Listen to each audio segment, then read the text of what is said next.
Hello, everyone. Welcome to my channel. Please subscribe and keep watching more details. The Curse of Oak Island Mining Company finally gets the okay to explore the money pit.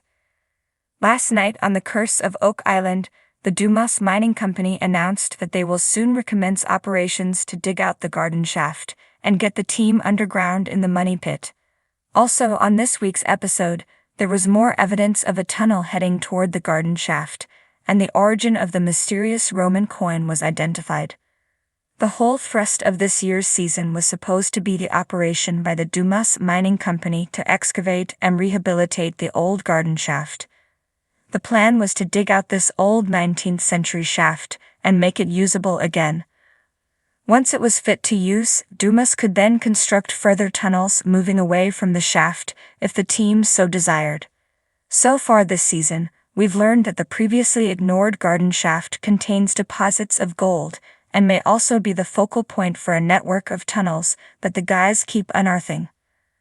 Marty Lagina and the team are starting to think this could be the location of the money pit. If Dumas could get them underground, then this would be the first time the guys would be able to explore the money pit below the surface. However, no sooner had Dumas started work than they were then shut down by local government bureaucracy. Apparently, they didn't have the proper permits and there was no clue when these might ever arrive. On last night's episode, the team, along with representatives from Dumas, gathered in the war room to learn if there had been any progress. Excavation of the Oak Island garden shaft will continue soon. Cameron Carter from Dumas kept us all in suspense for far too long, as he seemed to twist and turn his words for what felt like an eternity before he got to the point. Marty looked like he was about to burst with frustration. Finally, Cameron said that they expected the permits in a week. Hallelujah! Viewers could feel relief from the team coming through their TV screens. Dumas initially stated that the project would take a few weeks, so barring any more nasty holdups, the guys may still be able to get underground before the end of the season. Fingers crossed. This urgency to get underground was intensified when the borehole drill team hit a large quantity of wood at 93 to 95 feet. This appeared to be a collapsed tunnel, and it was at the same depth and trajectory as one they'd found earlier this season. The guys concluded that this was the same tunnel and that it was heading straight for the garden shaft.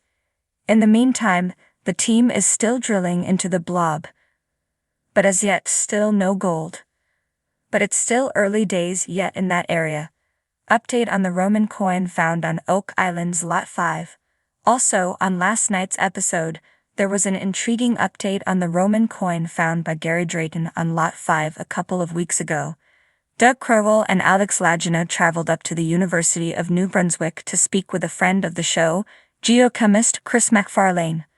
Chris had previously helped the team place the south of France as the point of origin for the famous 14th century lead cross.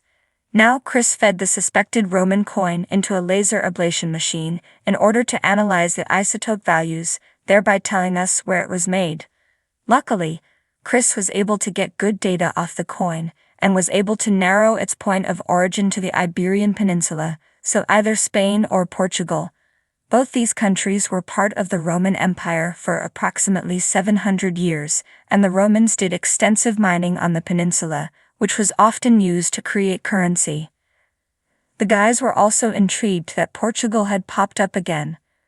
The West European country keeps cropping up in evidence connected to Oak Island. Last year, the guys even traveled to Portugal to investigate links between Templar Knights and the island. Marty posited another interesting theory about why they may have only found half the coin. He'd argued that maybe the two halves were part of a secret pact and that someone may have presented the coin as a way to identify themselves. As always, the mystery on Oak Island deepens further.